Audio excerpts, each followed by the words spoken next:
ទី1 round 1 ទឹកទី1ចាប់ផ្ដើមហើយបង្គោលក្រហមកម្ពុជាគឺហាន់ពីបង្គោលខៀវគឺឥណ្ឌូនេស៊ីគឺ Jason ខ្ញុំសូមហៅ Jason បានងាយក្នុងការហៅ58គីឡូក្រាមហាន់ពីឬខ្ពស់ជាងទាត់មកជើងភ្លឹបចូលឆ្អឹងជនី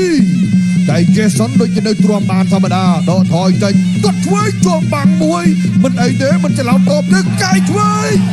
វ៉ូ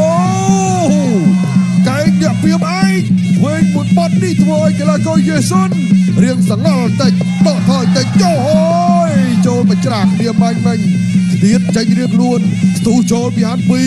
Jasonចាប់ត្រៀមហាន់ពីនឹងមកច្រកណាចូលគៀកវាយពីដៃហើយឃុំមួយសិនមកជើងផឹកអូយមួយត្រេតចង់ចូលកបាញ់មិញលើកដៃបានតន់បាទចលោពីហាន់ពីយកយ៉ាក់ចូលយ៉ាក់ណាអោតផុតអោតផុតមិនអីទេអោតផុតកាត់បាត់ទាត់មកជើងថែមមកកៃរត់ពីឆ្វេងមកជើងវិញរបស់ Jason បាទទាត់ក្រោមបាត់លើបានមួយល្អណា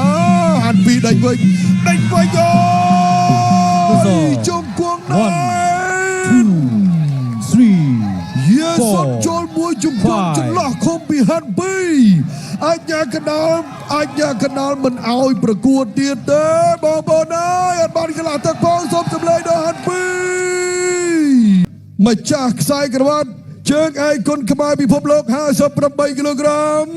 បានទៅលើបង្គោលក្រហម